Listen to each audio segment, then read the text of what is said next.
नमस्कार बच्चों, online Hindi teaching with C sir इस यूट्यूब चैनल में आप सभी का बहुत बहुत स्वागत है। और आज मैं आपको वेस्ट बंगाल बोर्ड में क्लास 8 का जो फर्स्ट चैप्टर है सूर के पद, सूरदास जी द्वारा रचित सूर के पद, इसका आज प्रश्न उत्तर मैं आज कंप्लीट कर रहा हूं और आप सभी बहुत ही ध्यान से इसको देखेंगे। इसके पहले मैंने आपको सूर के पदों की व्याख्या का लिंक भेजा था और आशा है आप सबने उसका अर्थ बहुत अच्छी तरीके से पढ़कर समझ लिया होगा। आज क्लास 8 में सूर के पद का जो प्रश्न उत्तर है आज हम उसको देखेंगे, उसको हम आज कंप्लीट करेंगे। आप सभी बीच बीच में वीडियो को पॉज करके या फिर स्क्रीनशॉट ले करके आप उसका प्रश्न उत्तर को अच्छी तरीके से लिख लेंगे। तो तीनों पद आप जैसा कि देख रहे हैं, अब कह राख लेहु भगवान, आपने इसको अच्छी तरीके से पढ़ा, पिछली वीडियोज में आपने देखा। छाड़ी मन हरि विमुखन को संग, ये पद। और तीसरा पद आपका है जसुदा मदन गोपाल सुआबे, ये पद। इसको आपने अच्छी तरीके से व्याख्या समझ लिया होगा। अब हम आज इसके शब्दार्थ और बाकी अभ्यास प्रश्नों पर ध्यान देंगे। पहले हम शब्दार्थ पर ध्यान दें कि इसके शब्दार्थ को जानना जरूरी है। ध्यान देंगे, शब्दार्थ आपकी बुक में दी हुई है, फिर भी मैं आपकी सुविधा के लिए एक बार इसको अच्छी तरीके से समझा दे रहा हूं। द्रुम, द्रुम का अर्थ होता है वृक्ष। डरिया यानी डाल, पेड़ की डाल। पारधी यानी बहेलिया यानी शिकारी जिसको बोलते हैं। भाजियो यानी भागना। ढुकियो माने छिपा। सचान मतलब बाज, बाज पक्षी की बात की जा रही है। अहि मतलब सर्प या नाग, सांप जो भी कहते हैं। संधान मतलब तीर। निसी मतलब लगातार। पय मतलब दूध। भुजंग, विषधर सांप को भुजंग कहते हैं। मरकत पन्ना। पाहन पत्थर। निशंग तरकश, तरकश कहते हैं जिसमें बाण रखा जाता है। खल यानी दुष्ट यानी बुरा व्यक्ति। विरंची यानी विधाता ब्रह्मा। असित यानी दुष्ट या बुरा। अली मतलब भौरा। उर्सती मतलब हृदय हार्ट। अलक केश या लट, केश माने चूल, जो बाल होते हैं उसको अलक बोलते हैं। पन्नगपति माने शेषनाग। छाबय मतलब शोभायमान। पनगपति शेषनाग, छाबे मतलब शोभायमान। इसको आप अच्छी तरीके से याद रखेंगे। अभ्यास पर आते हैं। पहले वस्तुनिष्ठ प्रश्न पर ध्यान देंगे। आप सभी वस्तुनिष्ठ प्रश्न में देखेंगे। पहला प्रश्न है वस्तुनिष्ठ प्रश्न मतलब यहाँ पर एमसीक्यू दिया हुआ है, मल्टीपल चॉइस क्वेश्चन। एक प्रश्न के 4 उत्तर दिए गए हैं, आपको किसी एक पर टिक लगाना है। इसे आप अपने अभ्यास कॉपी में करेंगे। पहला, अनाथ होकर कवि कहाँ बैठे हैं।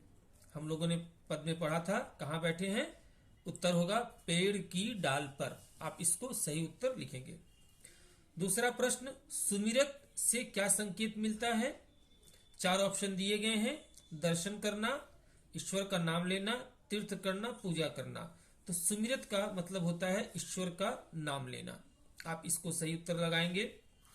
तीसरा प्रश्न, सर्प को दूध पिलाने का त्योहार किस दिन मनाया जाता है। ऑप्शन है होली में, दीपावली में, गणेश चतुर्थी के दिन, नाग पंचमी के दिन। आप घ उत्तर लगाएंगे नाग पंचमी के दिन। इसके बाद 4 नंबर है ऑप्शन एमसीक्यू। सूर्य के डूबते ही कमल की पंखुड़ियां क्या हो जाती हैं। फैल जाती है, सिकुड़ जाती है, गिर जाती है, उपरोक्त में से कोई।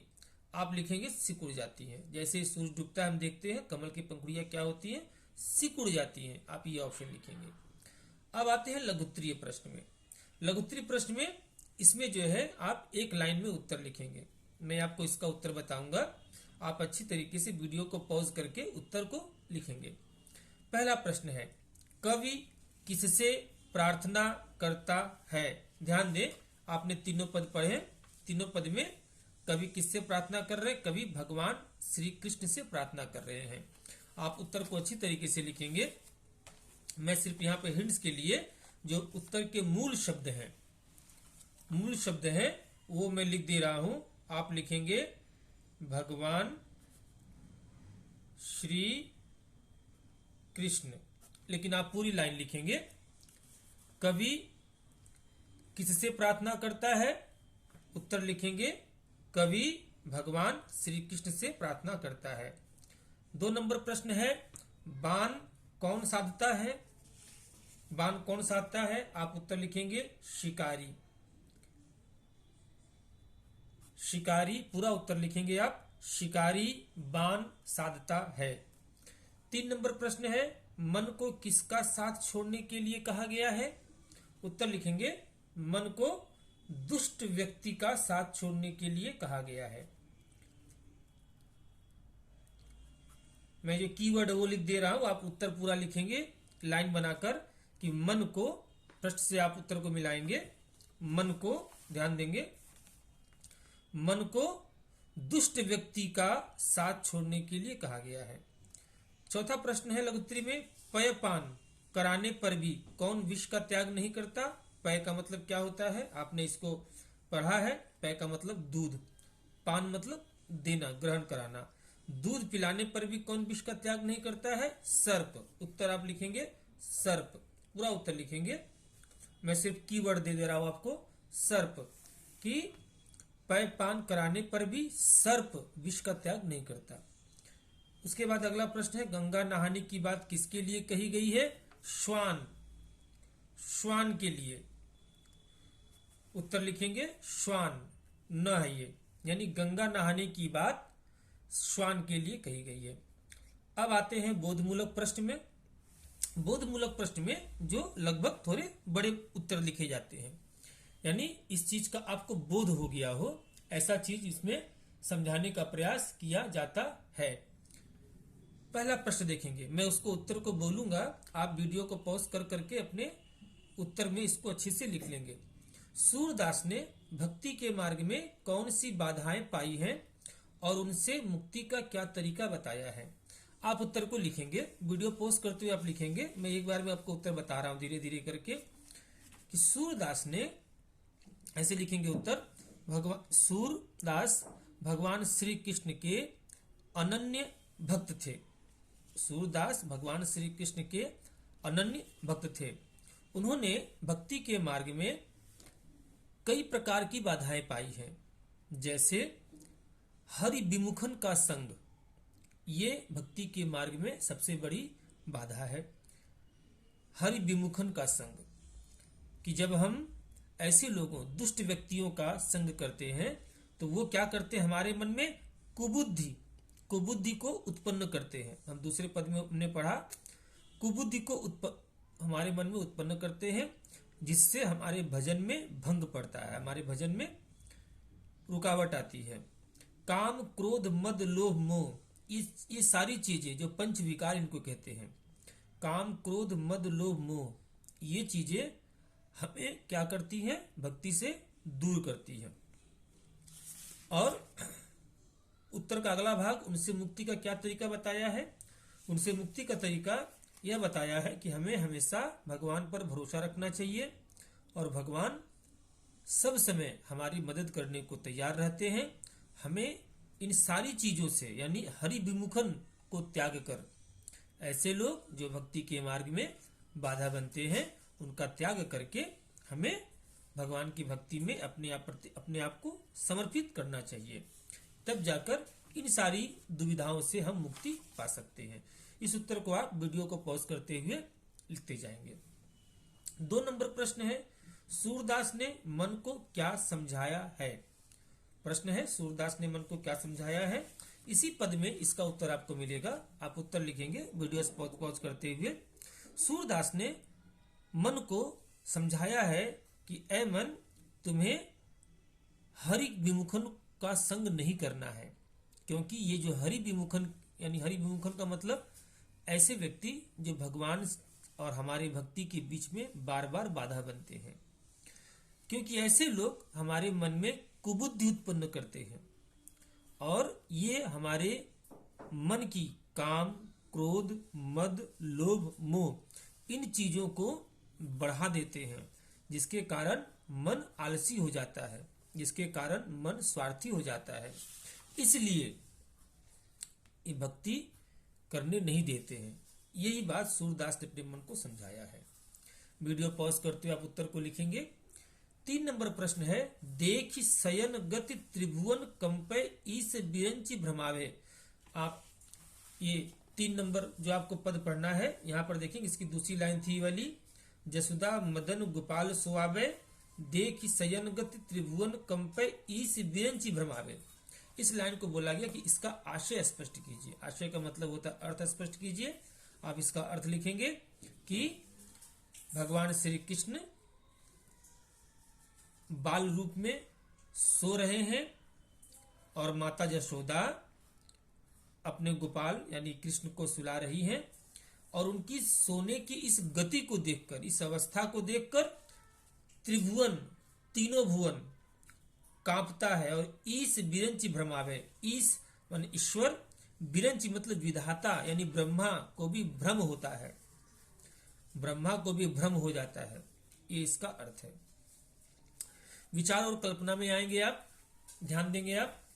विचार और कल्पना में क्या दिया गया है, जिस काल में भक्ति प्रधान रचनाएं अधिक लिखी गईं, उस काल विशेष को हिंदी साहित्य में भक्ति काल के नाम से जानते हैं। सूरदास जी के अतिरिक्त इस काल के अन्य कवियों के नाम की सूची बनाइए।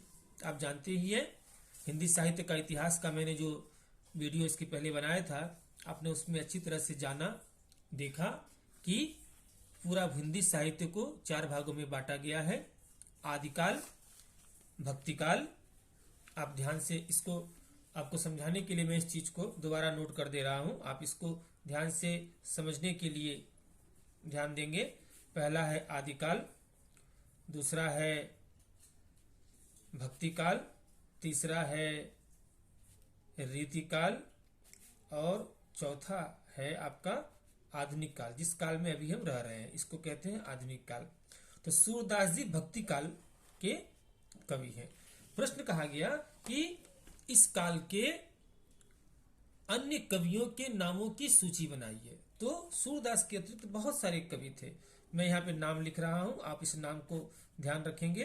कबीर, कबीरदास, सूरदास तो थे ही, उसके बाद आपके आते हैं तुलसीदास, रैदास,